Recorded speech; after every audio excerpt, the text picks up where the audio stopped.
Muy buenas noches, bienvenidos a Más Allá de la Noticia, el programa que busca profundizar en esos temas de cotidianidad, pero que a veces quedamos un poquito antojados de saber muchísimo más de lo que implican esos temas para nosotros los ciudadanos. Hoy vamos a hablar de un proyecto de ley que busca devolverle a los militares el derecho al voto. Un derecho, una situación que se perdió desde 1932. Para hablar de este tema nos acompaña la abogada Laura Holguín, quien es especialista en Derecho Administrativo y tiene una maestría en Responsabilidad del Estado. Doctora Holguín, muy buenas noches, bienvenida. Muchas gracias por la invitación. ¿Es sorprendente para ustedes, los abogados, los que están mirando lo que sucede alrededor de las leyes, que empiece las sesiones del Congreso y se haya presentado este proyecto? Sí, eso causa, digamos, escozor en algunas de las opiniones que se generan tanto desde el punto de vista social como desde el punto de vista político, porque nos encontramos frente a un año preelectoral que tiene mucha connotación poner de nuevo sobre la mesa la posibilidad de que los miembros de la fuerza pública puedan votar, además por la cantidad de votos que esto podría representar, cerca incluso algunas votaciones de departamentos, y adicionalmente por la implicación que esto podría representar en algunos sectores políticos. Para entender un poquito este tema que no es nuevo, que ha estado como muy ligado en la historia de nuestro país, los invito a ustedes y a usted a ver una línea de tiempo de la historia del voto militar en Colombia. Unas fechas claves, decía usted, 1930-1932 se prohibió el voto militar en Colombia. En 1945, un acto legislativo elevó a ley o precepto constitucional, que es bien importante, que la Fuerza Armada no es deliberante. 1975, esta persona fue fundamental. Álvaro Valencia Tovar buscó que los militares votaran y en ese año él murió. Y luego, 80 años sin voto, 2004, Armando Benedetti y Jaime Ernesto Canal radicaron propuesta, pero esta tampoco triunfó, como sucedió, en la próxima también vamos a verlo, en 2008, el vicepresidente del Senado, Edgar Espíndola Niño, radicó otro proyecto similar y lo mismo pasó entre 2010 y 2014, que fue archivado. 2016, propuesta que también fue archivada. En 2020 se presentaron dos propuestas y continuemos ahora esta en 2021. Ahí vemos la historia de por qué se han archivado estas propuestas de que los militares puedan votar, doctor. Mire, esto es muy importante porque en la última década se han presentado alrededor de 4 o 5 propuestas, pero debemos decir que en la mayoría de ellas se ha considerado que no es asertivo permitir el sufragio de los militares. Una cosa importante, en el continente son muy pocos realmente los países respecto de los cuales no se permite el sufragio de los miembros de la fuerza pública. Hablamos, por ejemplo, de Nicaragua, Paraguay, Colombia. 4 países a nivel latinoamericano realmente son los únicos que lo tienen prohibido.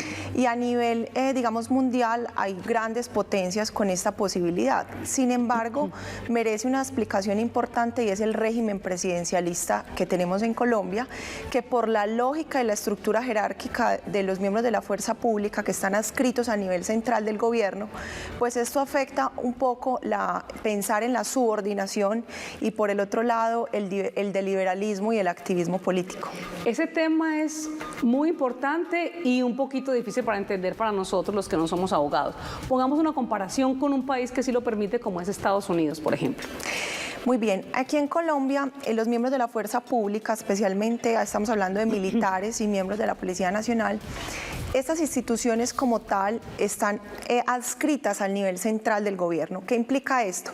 Que digamos que hacen parte del Ministerio de Defensa. ¿Qué quiere decir? Que sabemos que la bancada propiamente de un presidente pues está inmediatamente ligado a su gabinete, dentro de los cuales se encuentra cada uno de los ministros. Ahora, el ministro de Defensa. Así es. Que es, digamos, la autoridad mayor de las fuerzas militares. Así es, porque la Policía Nacional y el Ejército en este caso no son entidades descentralizadas, sino que a nivel central pertenecen a un centro de imputación que se llama la Nación, propiamente a través de un ministerio. Y esto tiene una lógica, y es que al tratarse de un sistema constitucional presidencialista, afecta, por supuesto, esa libertad que se quiera llegar a lograr con la posibilidad de que pase un proyecto de ley como estas. Y mientras esa subordinación no resulte ser diferente a la que hoy tenemos, pues resulta ser poco aceptado e incluso dentro de la polémica que esto puede generar, que pueda entenderse que los militares no van a ser realmente activistas desde el punto de vista político y que cada uno de los políticos no van a ir a los diferentes cuarteles a hacer política, que ahí estaríamos en otro escenario. Y es un tema que vamos a ir desarrollando, que siempre va a estar cruzando en esta conversación que vamos a tener esta noche. Otro tema importante es quién está presentando el proyecto, que es el senador Edgar Palacio, quien es senador del partido Colombia Justa Libres, que sabemos que tiene un origen religioso, digamos, de derecha. ¿Qué relación hay con esta propuesta, digamos, con el partido que le está presentando en esta ocasión? Hay una real importancia, primero que todo, como lo decíamos al principio, porque estamos hablando de un año preelectoral. Segundo, porque dentro de las voces se ha escuchado que pues, el expresidente Álvaro Uribe no participará más en la contienda política en lo que corresponde a su posicionamiento que actualmente pudiera llegar a tener como senador de la República, y esto podría llegar a afectar de alguna manera los votos frente al Congreso y los votos frente a las próximas elecciones. Entonces estamos hablando de que podría reemplazar incluso el número de votantes o sufragantes de los miembros de la fuerza pública, a lo que puede implicar el número de votos de un departamento. Entonces esto aumentaría el caudal de votos, y de allí que hayan ciertos detractores que manifiesten que es un mecanismo desesperado del partido de derecha para poder conseguir votos que actualmente puedan haber perdido. Importante lo que usted está diciendo, porque es un tema tan controversial que se ha hablado también de la posición del gobierno, hablando directamente del presidente Duque, de su ministro Diego Molano y de el líder de todo este partido, que es el expresidente Álvaro Uribe, que han dicho que no, ¿cierto? Entonces lo que usted está diciendo es muy importante. Y hay otra consideración en esta propuesta, y es que como implicaría un cambio de la Constitución, no sería un proyecto normal como el que se podría presentar, digamos, normalmente en el Congreso.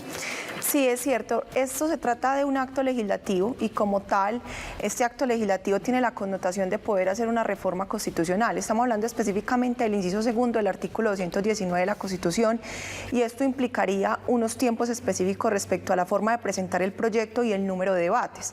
Miremos que incluso esto ha nacido desde los representantes de la Cámara de Representantes, lo que implica que no vamos a tener 4 debates, sino 8 debates. Entonces esto hace que se requiera con un tiempo prudencial la presentación del acto, y por eso estamos hablando de un año antes, o sea, un año preelectoral importante para alcanzar ese debate. O sea, sería el doble de debates, no 4, Así sino es. 8.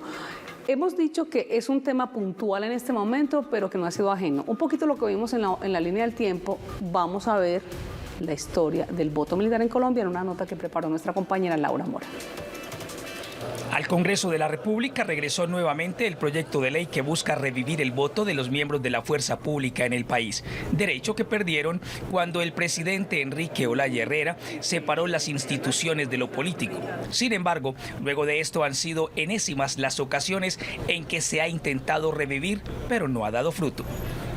Teniendo en cuenta que se trataría de casi 400.000 uniformados en todo el país que podrían votar, en el Congreso revivió la propuesta de revertir el artículo 219 de la Constitución Política de Colombia, que indica que la fuerza pública no es deliberante.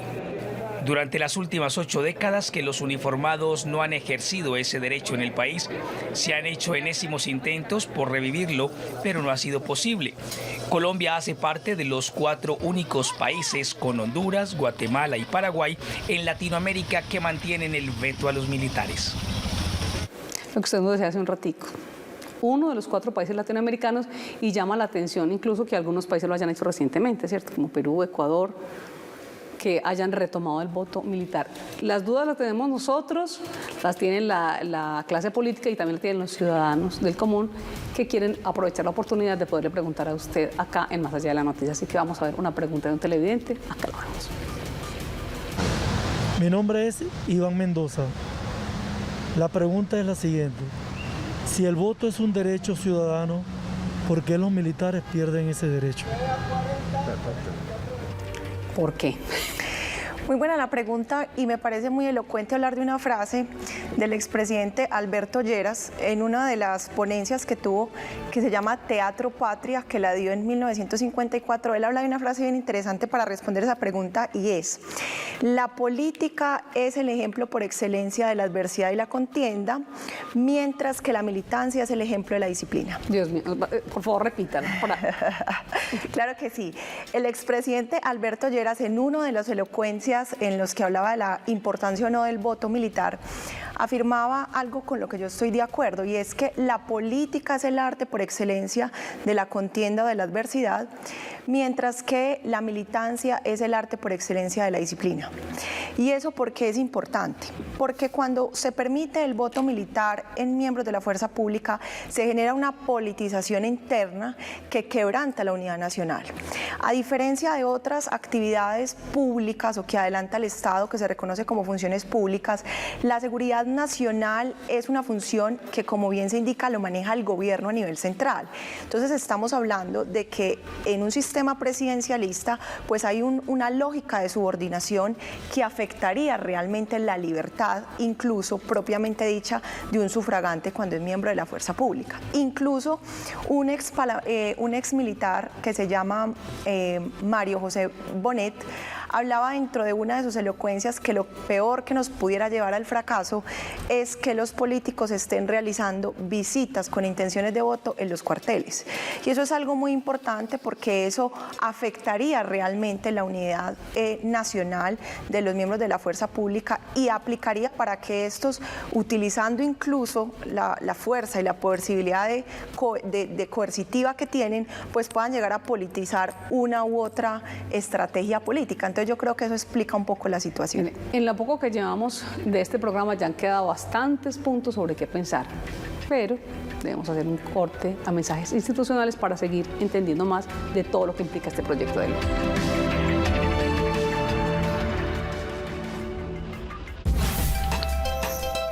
Estás viendo Más allá de la noticia.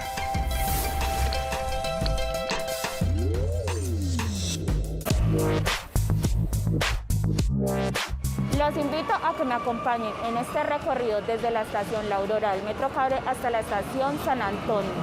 No te puedes perder el programa Semáforo todos los jueves a las 8:30 p.m. en Telemedellín. Aquí te ves.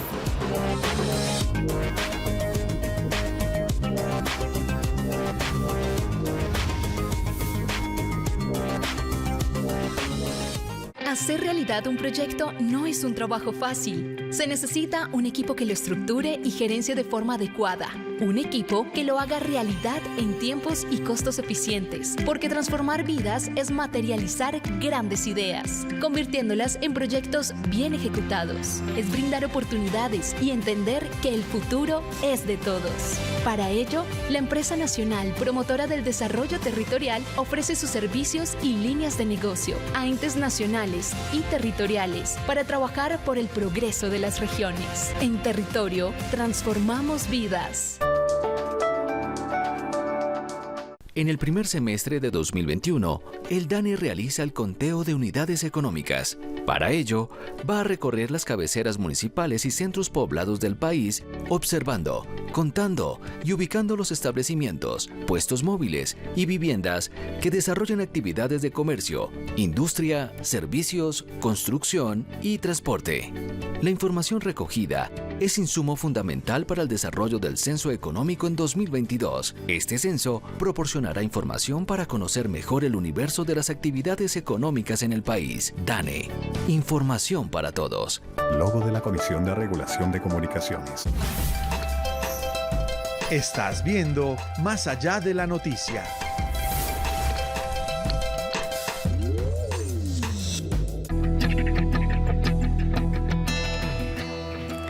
Más allá de la noticia, hoy está profundizando con un tema que está relacionado con un proyecto de ley que se presentó ante el Congreso de la República que busca darle nuevamente el derecho al voto a los militares que en Colombia no lo tienen desde 1932.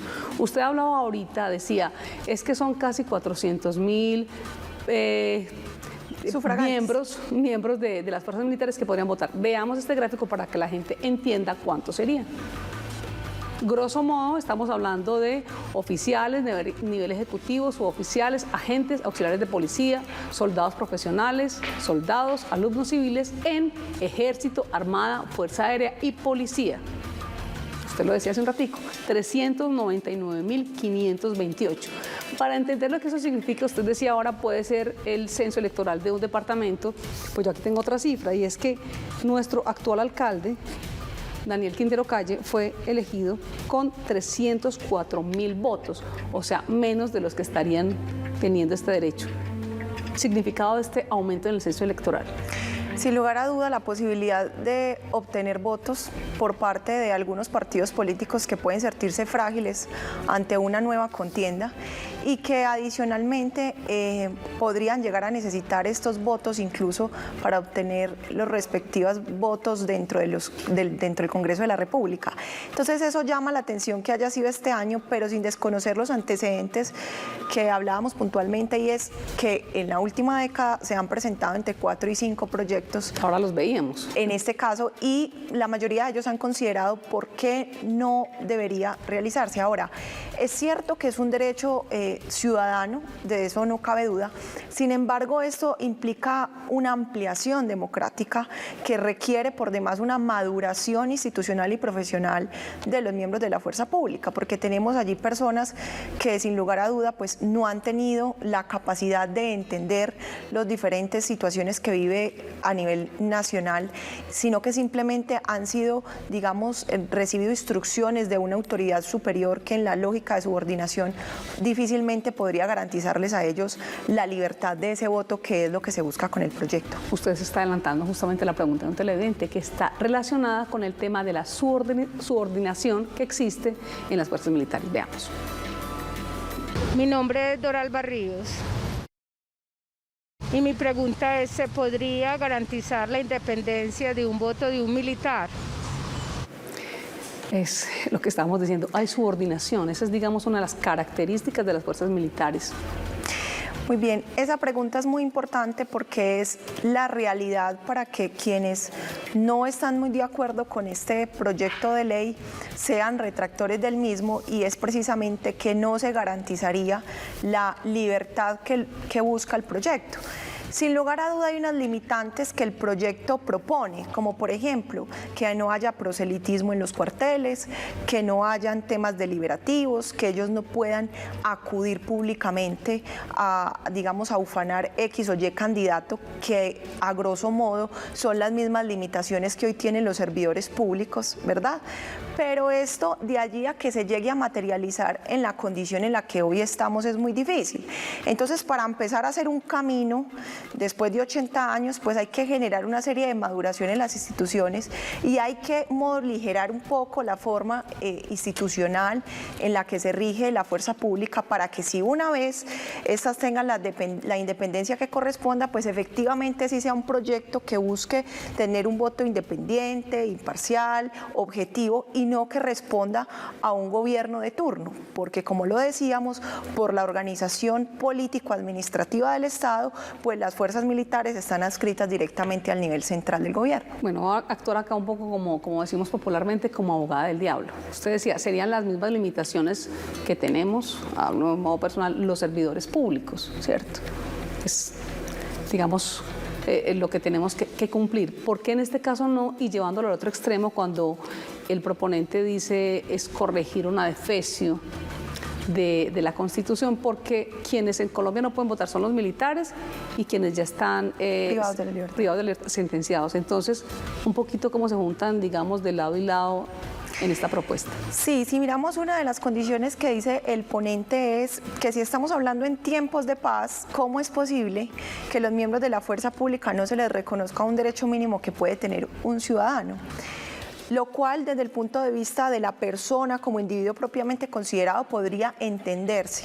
Lo que pasa es que estamos hablando de un servicio público, de un servicio esencial, que incluso, como ustedes bien lo saben, pues estas personas no pueden suspender sus actividades como lo suspenden otras personas cuando hacen los denominados paros o la suspensión de actividades, pues los militares están excluidos de este tipo de configuraciones sociales. Entonces, bajo este entendido, pues es la misma institucionalidad la que afecta la independencia del voto, porque de alguna u otra manera también se ha dicho que internamente existe ese proselitismo y que por debajo de cuerda realmente lo hacen. Pero eso podría pasar en cualquier lado, ¿cierto? Y no es fácil de comprobar, o sea, así es. Muy complicado que ese sea un argumento.